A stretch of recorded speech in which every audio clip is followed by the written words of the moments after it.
The Kansas Kids episode continues. Logan Mize is joined with me right now. Logan, you have been part of my life as a friend, as an artist, as so many different things. So it's really good to have you here. How are you? Good. Thanks for having me on. Yeah. This is fun. I met your dog. She's awesome, and she's now at my feet, so I feel like we're buddies. She is. It's kind of the therapy room with her. She likes to come in and make sure everybody's like prepared for what's going to go down in here in a way. Love it. I love it. Well, thanks for coming on. I want to talk to you about Kansas is kind of the focus of this episode because I have Nicole Gallion on also. Mm-hmm. You and me are both from Kansas. It's just a whole thing. And we left Kansas and chased our dreams and have done all these things. You're from Maze, right? Yeah, from Maze. I'm in Maze all the time. Sorry to interrupt you. No, it's okay. And you're from Andale, which is a much smaller town than Maze. Yeah, I'm from Clearwater, which is where I grew up and went to school. But, I mean, Andale's where my kids go to school. It's where I live. I got married there. It's kind of the hometown now, so yeah. Yeah, okay. So I want to break this down. At what point for you, when you were growing up, where you're like, okay, I want to be an artist and I'm going to move away from here? Well, it wasn't that clear of a decision. Okay. I was just like, I could never stick with anything. Like I was kind of a meandering idiot, like honestly, but I wasn't like a great singer by any means. That I had to like really work at that, but I loved music. I loved songs. And, a night out for me as a kid was like begging my parents to take me to Wichita so we could go to Blockbuster Music. And I don't know if you remember that. Wait, Blockbuster Music? Blockbuster Music. Hold on. I'm showing my age a little bit. I know there's like Blockbuster for DVDs, but Blockbuster Music? There was a Blockbuster Music. See, that's how much older I am than you. Okay, so 39, full disclosure. That's only 8 years, Logan. That's not that much. Okay, well, it must have closed down at some. It was amazing. First of all, you would go into this big section, and it was like the lighting was cool, and there was music posters everywhere, and there was rows and rows of CDs, and you could find anything. And so I would beg my parents to take me. We'd go on a Friday night. I'd spend hours in there, and my parents like music too, so that was like what I loved. And I didn't know that I wanted to do music. That was where my heart was. But I couldn't stick with anything, I couldn't stick with piano lessons. I dropped out of 3 different colleges. I just was a mess. And that was the one thing that I always felt passionate enough about to where like, I can stick with that. I'm going to go to Nashville. And I was writing songs and stuff. So, and I just fell in love with it. And that's what got me here. Okay. So you dropped out of college 3 times. Yeah. I did not know this. Yes. Why? What happened? I just couldn't pull it together, I have a wandering, I just can't, I'm a squirrel, everywhere. And I love to read books if it's on my own terms. Like I love to walk into a library, pick something up, read it. But like if I'm sitting in a desk with fluorescent lights and somebody's talking and telling me what I have to read and what I just can't, I couldn't even stay awake. I would fall asleep constantly. And that could be due to me being in my dorm room, just playing guitar and trying to write songs all night. But there was something there. There was a reason. Yeah. And so I dropped out of I went to Hutch Community College. I was on the football team there. Quit the football team, dropped out of school. Then went to Southern Illinois, quit school, dropped out of school, quit the football team there. And then I tried Wichita State for a little bit and made it 2 weeks. And I was just like, I can't do this. I'm not cut out for it. School just wasn't for you. I couldn't do it. And so, yeah, all I have is a high school degree. But that's when I was really good at like, I loved outdoor jobs. Like I did construction and stuff. And so I could make a living doing that when I moved to Nashville until I was able to get my, songwriting going. But yeah. And what was it like for you when you first moved to Nashville? Were you like, okay, I'm going to move here and everything's just going to work out? Or are you kind of hoping that and then it did or it didn't? Like, tell me a little bit about that. I know a little bit about your backstory, but for all the people that don't. Gosh, I feel like we're talking about me a bunch right now. Because I interrupted. This is about you. Okay, well, no, it's not. That's the hard part I've had about being an artist. But we can jump into that later. Yeah, no, we will. Okay, I didn't know. I just was enamored by the whole thing. I loved that there was a community that wrote songs. I didn't really know what a publishing deal was, honestly. I just knew there was songwriters here because I would read all the labels on the back of the CDs, and that was how you knew about songwriters. Yeah. So I would be like, oh, this guy wrote this song. This guy produced it. So I felt like I knew all the names, not only country, like any genre that I was into, but I I was in the middle of it, and that was good enough for me. And so I got a job right away. The one good thing I did, I got a CDL driver's license when I was in college. It was like a 2-week course, and which I've heard is pretty tough to get. well, I'm good at that stuff. Okay. I'm not good at a lot of things, but I can drive anything. So it was like go through the CDL course, and I always had a truck driving job. I could get one pretty easy. So I worked for a construction company in Hendersonville driving a dump truck. And that's like what I did from 7 to 4 every day. And then I'd get done with that, and I would just come down and either play writer's night or go check out other people play. I just loved the whole thing. And I wanted to be successful at it. And I would dream about the day that my job was writing songs all day, which eventually happened. But at the time, it wasn't like an urgent feeling like I have to make this happen now. I was just happy to be here. It felt free. Yeah, you finally felt like you were doing something that mattered to you versus Absolutely. being forced into doing school and all these things that didn't feel right. Right, yeah. Okay. I love your story because I think you have so much resilience in what you've done. And obviously, Kansas loves you and your music has grown beyond that. But you got this huge start in Kansas. Mm-hmm. So you had come to Nashville, you did the songwriting, and you found your footing in what you wanted to do. Mm-hmm. When did you realize, like, oh, well, my kind of target demo is Kansas and I got to work from there? Yeah, so I didn't really, I was pretty aimless. I got a publishing deal early on, like a year and a half after being here. I got a publishing deal. And it was with a guy named Brett Jones. And there was tons of songwriters around. It was a house over on Belmont. And Dallas Davidson had like the lower half of the house. So Jamie Johnson and Ben Hayslip and Red Akins and Billy Currington and all these guys, Luke Bryan, these guys were around all the time. I got to know a lot of them, Bobby Pinson, Anthony Smith, and they were just coming in and out.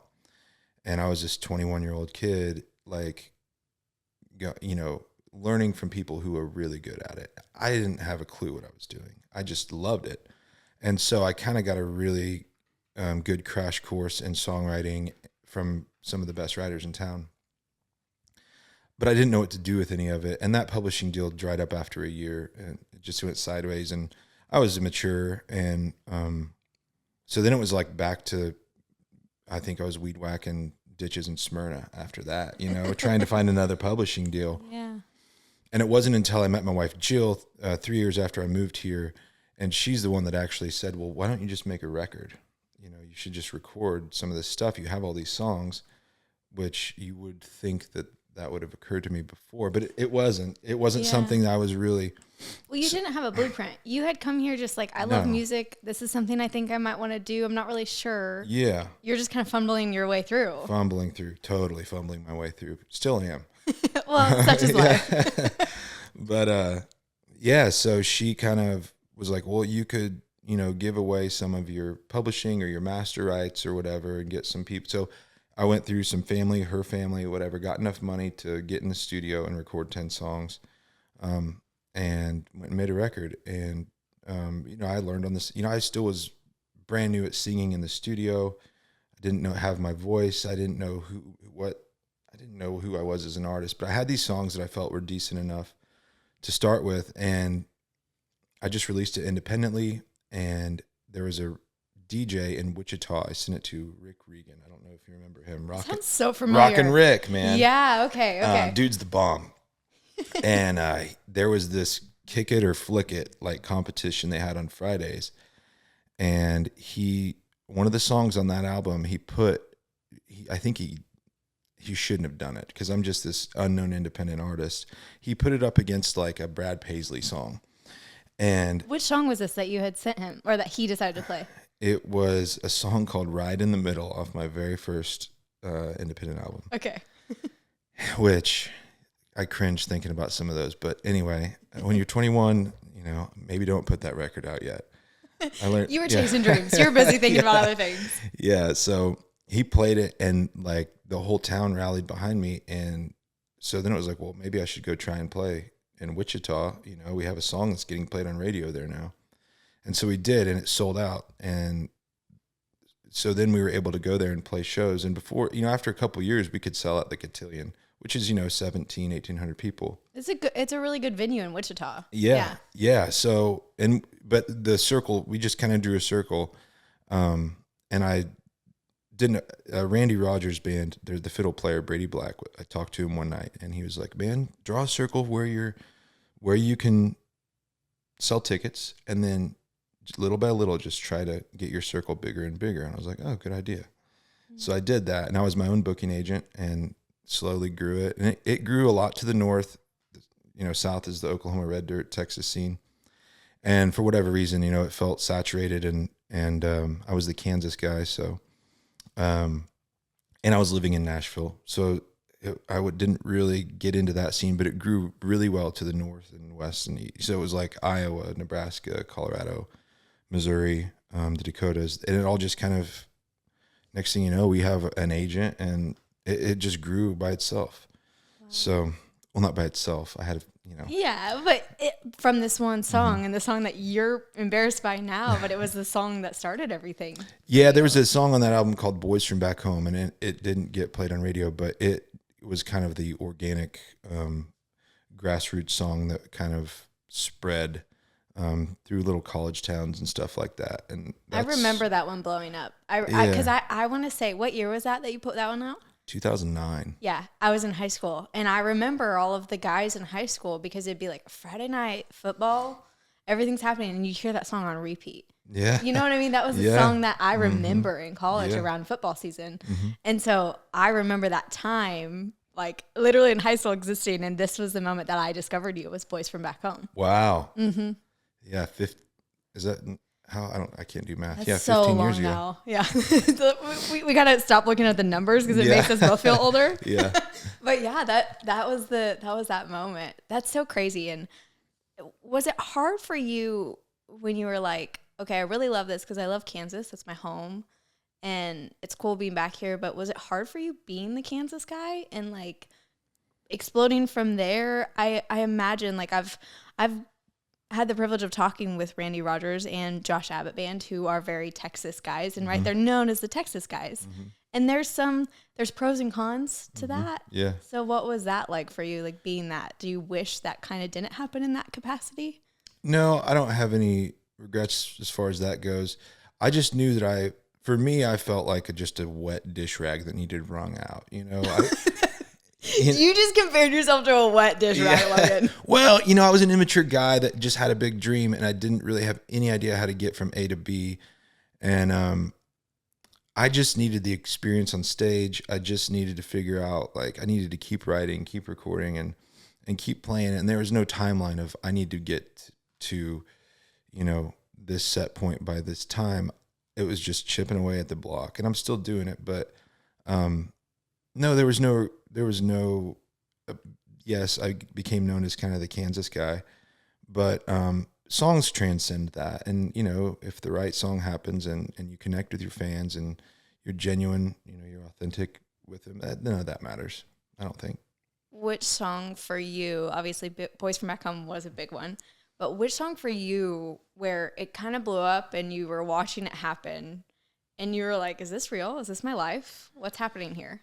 Yeah, the first one was Can't Get Away From It. Well, there was one called Used Up that was played on Sirius XM, The Highway. And that kind of led into, I'd been recording with my road band here in Nashville. I think Round Hill Music is where it's at now, but it used to be called Quadraphonic. And there was an SSL board in there that we loved how it sounded, and we'd go in there and just me and the road band, and I'd come in and be like, here's the songs we have this week. I'd book it like once every 3 weeks. So we had this group of songs. Used Up was one of them, and there was another one called Can't Get Away From a Good Time. And I took it to Sirius XM. They started playing it, and it was doing really well back when singles sold. And we were selling close to, I think, I'd have to look back at the numbers, but we were somewhere in the realm of like the 10,000 a week sales, which there was a few songs that had hit that before. I think one of them was Cole Swindell's first single, and then one was Cruise, Florida Georgia Line. So it was tracking really well, and it got me my first major label deal, and it was all pretty surreal. And I might have gotten in my own way on that whole thing, But it was really cool to see something finally working and seeing the town kind of go, okay, well, there might be something here. Because before it was just like another idiot kid trying to be an artist in town, you know? Why do you think you got in your own way? Like fear. And I think it was, I was signed with this massive record label, Sony Records. You know, I'd done dozens of showcases and been shut down. So failure didn't bother me, and getting rejected, like, you get thick skin. I don't care. But I think when it started to really take off and I knew it was going to go to country radio, I think that I lived in this perpetual fear that, like, wait, they're pushing this artist, and when they open the door, that all they're going to see is I have like a couple little independent albums behind this. I didn't really have anything to back it up, and I still don't know if I knew exactly who I was as an artist and what my trajectory was. And so I think, and the song was "Can't Get Away from a Good Time." Like, am I going to be the "Can't Get Away from a Good Time" guy when I'm 40? Like, you don't. You're like, I don't know that I can keep up with that one. I have kids. You know, I'm trying to learn how to be a dad. I'm on the road constantly in a van. It was just, I felt like I was drinking through a fire hose. And so I don't know that I put my best foot forward. And looking back, I'm glad that didn't explode. I'd be done by now. You know, I would have self-imploded.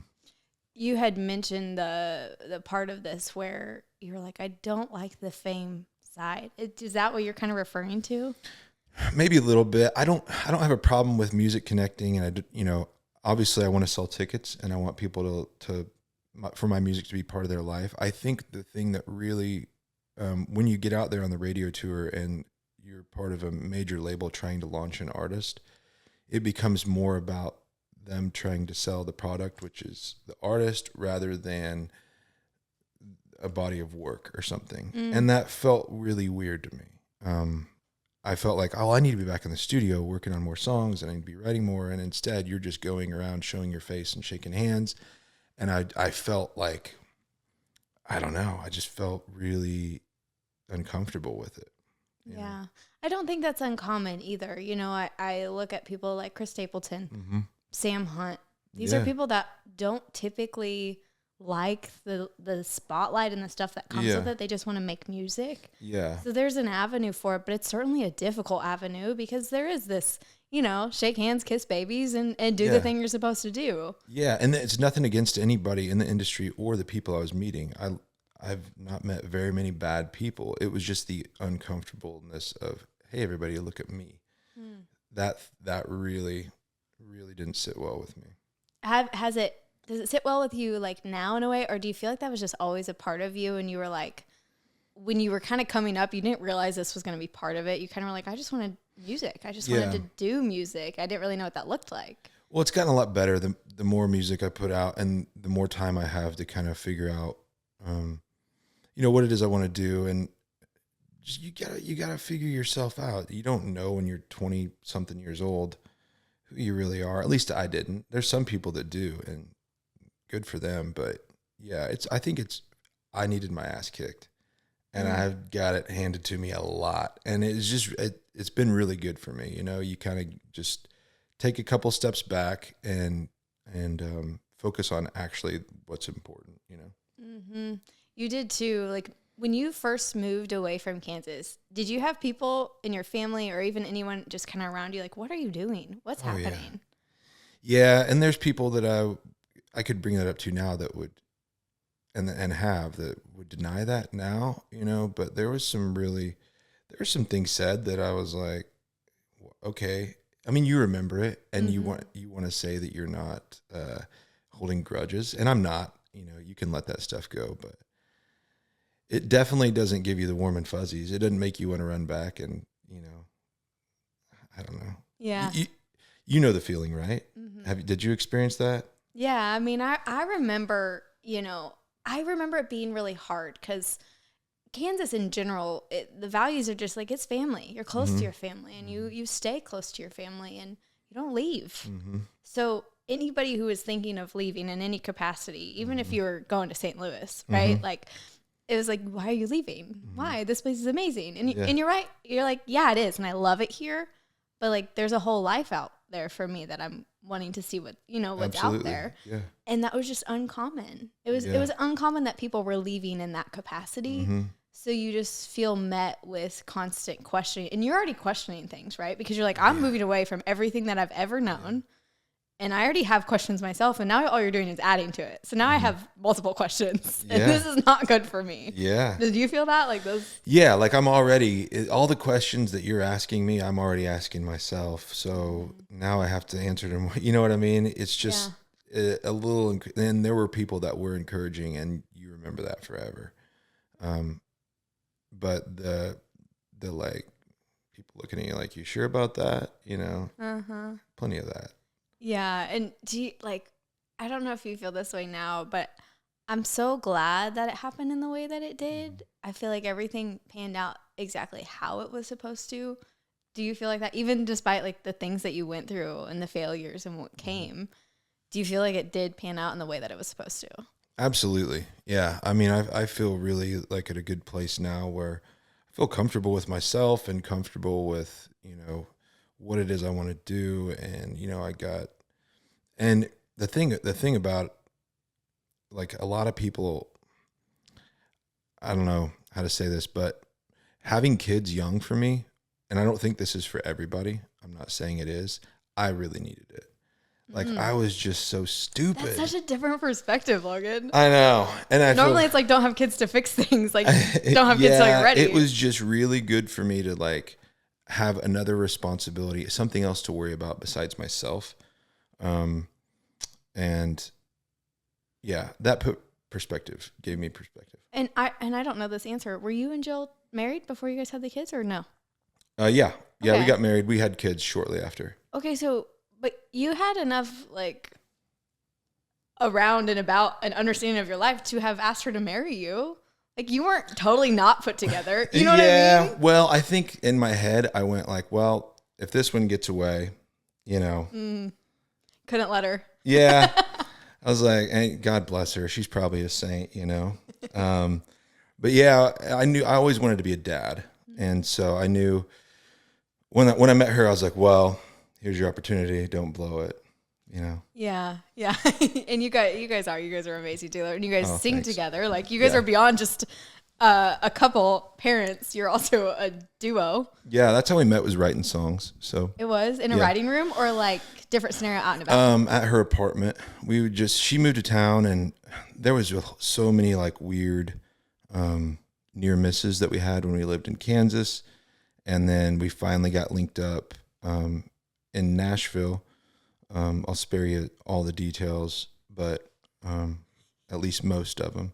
Like we were in our first concert was the same concert. We were sitting in the same section. Like we have pictures from the same angle. I'm trying to think. There was so many. They were in pictures together. And you guys grew up in the same town, or she was from Nope. So she's from Andale. Okay. I'm from Clearwater. Okay. And so for those of you geographically there's Wichita, which is in the south central part of the state, and up northwest of Wichita is Andale, 900 people, and then southwest of Wichita is Clearwater, like 2,000 people.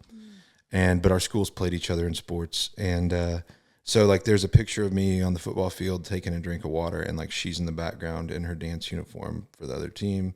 What? Yeah, there's just all sorts of random things like that. So you guys were gonna end up together one way or another. Like the universe was literally trying to send signs. Yeah, it felt like that. At one point, somebody gave me her number, and I was framing houses in Wichita for a little bit after I dropped out of Wichita State, right before I moved to Nashville. But somebody gave me her number, and like trying to set you guys up.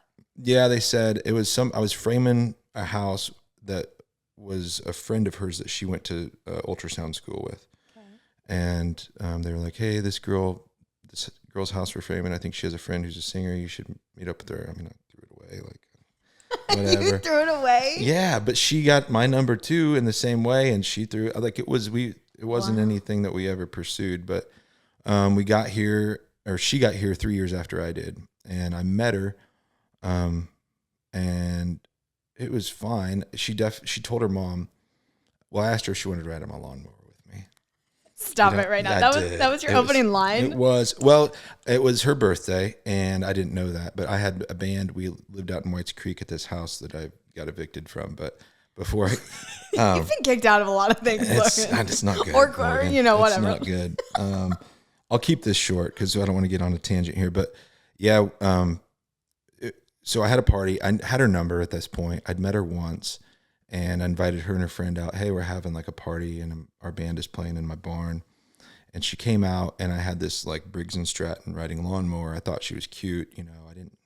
I'm not good with the ladies, it's just, it's not been something that is part of my repertoire. It's like, if it happens, great. If it doesn't, well, so. I really like that how you're setting this up too. Like, you're like, nah, it's fine. But I thought she was, really cute, and I didn't have a line. I just rode my lawnmower over by where she was standing by the fire and was like, I'm sorry. You were having a party. Mm-hmm. You got on your lawnmower. Yeah. Well, there was a fire, and then the band was set up in the barn, and people were kind of scattered through this big lawn at this house that we lived at. Got it. So the lawnmower was kind of the golf cart situation, helping. Yeah. Well, no, I wasn't helping anything. It was just the lawnmower was there. Okay. And, yeah, so I fired it up and drove over by where she was standing and asked her if she wanted to ride on my lawnmower. What did she say? No. She said no. And then she told her mom that I was someone she would never date. Interesting. Never. Yep. What was her reasoning? Well, Morgan, I had hair down to here, first of all, When you had your long hair? Yeah. Okay. I'm not, I was just kind of a mess, and the lawnmower wasn't signing up. Yeah. And anyway, for whatever reason, she asked me, well, hey, do you want to write sometime? And I said, yeah. And we met up and wrote, me, her, and her friend, Shelly Fraley, who lived here too. She's from Burden, Kansas, but she lives in Augusta now.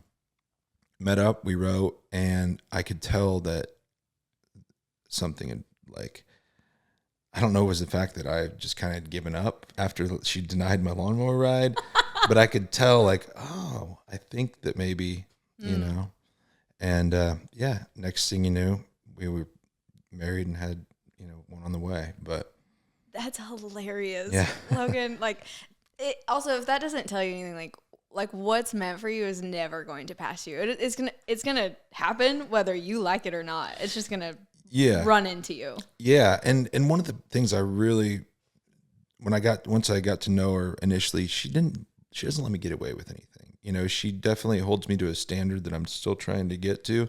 And I needed that. And I think deep down I knew I needed it. So yeah, it was a good pairing. And if you listen to our EP or that we did as a duo, you'll hear, there's a lot of this, but it's a good thing. Yeah. I mean, I feel like if you can have good tension, it's part of the fun. Yeah, for sure. That's part of what keeps you guys on your toes and living through life, because life comes with so many things that if you can keep each other on your toes, you're never going to be surprised. You're already on your toes all the time. Right. And you got to be able to laugh about it too. And yeah, so. Well, I want to tell you before I keep making you, I'll talk about all these things in your life. I do want to tell you your recent song. I think it's one of your latest one that you put out, Just Keep Breathing. Oh, yes. That song, it was part of my Wrapped and all of things, because I had played it on repeat after a really hard time in my life. You had put out a song, which was so funny because it's really a song about breaking up, right? That's kind of the purpose of that song, or going through a hard time. And you were somebody that was married, and you wrote the song, and this is what you put out, but it was something that impacted me going through it. So yeah, thanks for your songwriting on that one. Oh yeah, thank you. That idea was my mom had just passed, and it was, that's part of the reason we moved.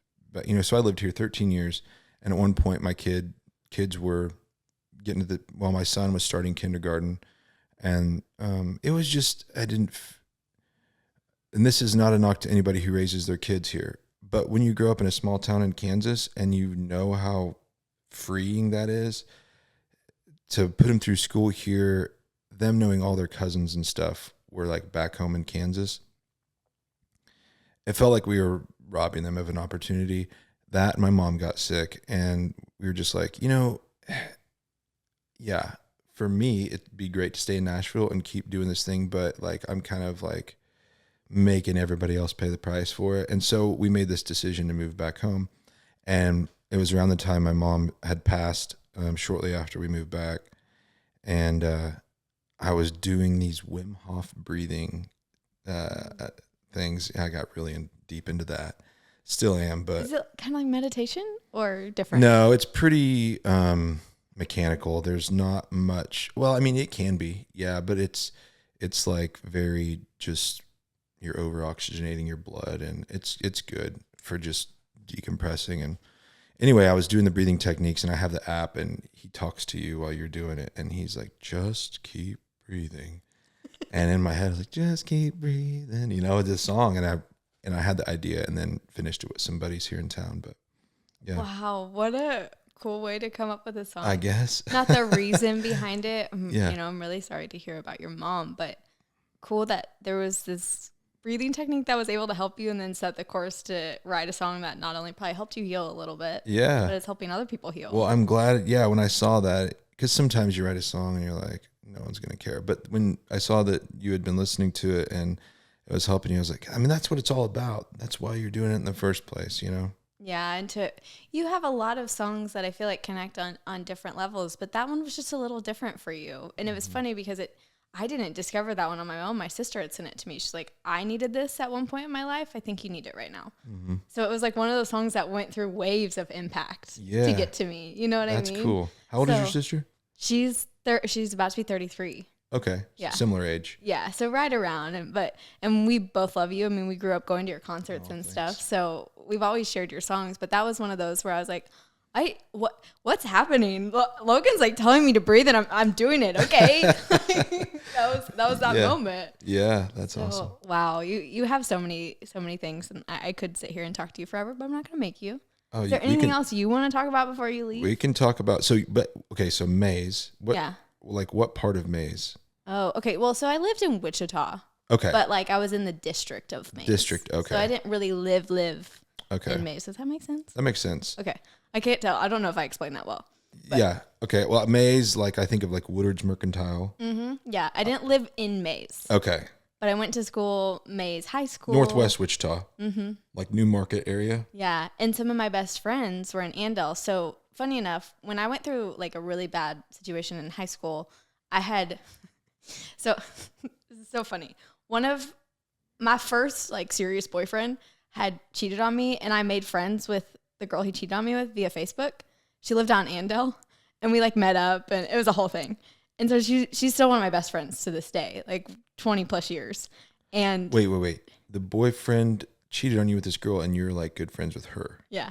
Wow. Yeah. Okay. Heck yeah. Listen, I'm not going to blame it on her. She didn't even know I existed. Okay. You know what I mean? Fair enough. So she wrote me. She's like, I think we're dating the same guy on Facebook. Oh, it's one of those. Mm-hmm. Oh, and so he's like, the bad guy here. Oh yeah, for sure he is. And so, and we didn't know. Neither one of us knew each other existed up until that kind of moment.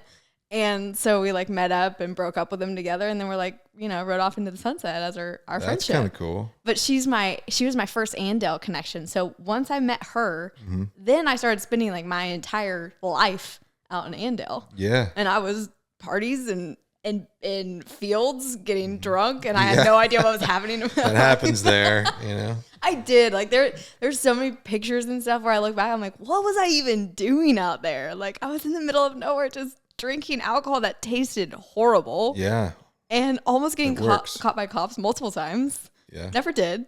But those are my memories of Andel. It's fun stuff, yeah. Yeah. And I loved it. So I'm with you on it's worth moving back home for those experiences and that life. For sure. Yeah. Different than here. Mm-hmm. It is very different. But I just feel like it's good for the kids and it's an easy Southwest flight. I drove this time. The drive gets shorter every time or longer. I can't tell. I feel like it gets longer, but you get used to it. Is more maybe that's what it is. And it's because it's so flat. It's not a very exciting drive. No. Like you're through like the most desert towns. Like there's one town, I don't know if you've ever driven through it, and maybe we take the same route, but it's like it looks like a apocalypse hit it.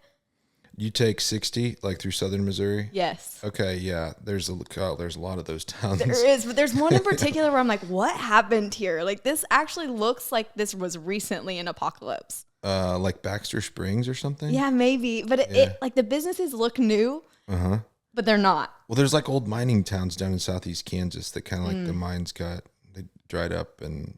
Yeah, I guess that's true. I didn't even think about that. Yeah. You drive through a lot of them and you're like, there's like one store that's still open there. It makes me really sad because I was like, these are probably really awesome at their prime because they look really cool. Yeah, they're just cool. And my dad's side of the family is all from Baxter Springs and Galena area. And it is kind of sad when you drive down there because at one point that was like a thriving, and not that it's not. I mean, it's still a cool town, but yeah, at one point when those mines were rocking, it's probably different. Well, that gives me more background to those. I would just drive through them thinking like, some crazy virus hit and there was like zombies at one point. I went to the full extreme. But Logan, thank you for joining me, coming on. Go check out his music. It's so good. I mean, really, it's helped me through a lot of different periods of my life. But also hearing you and your wife sing together is also really cool too. That's a cool experience. So yeah, thanks. Check that out. But thanks for coming on. Thanks for having me. That went so fast. I know. And like I said, we could talk forever, and we could actually sit here and talk about Kansas forever in general. Yeah. But it was really the whole purpose of having both you and Nicole on and talking about Kansas in general. It's just one, nobody ever talks about Kansas. It's like the flyover state. Nobody cares about it, right? Yeah. But there's so many cool people there, and I think so many cool people come from there.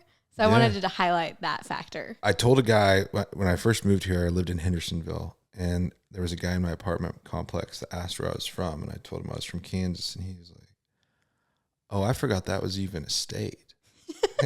So that's kind of I know. Yeah. Everybody forgets about us. I know. And there is a fair level to that because you drive through, it's very flat. There's not a lot happening. Yeah. But like, there's so much going on in there, and there's really nice people. There is. And Nicole lives like half an hour north of me now. So, that's so cool. And yeah, her husband, Rodney, who's great, came down and has been riding with me. They're cool people.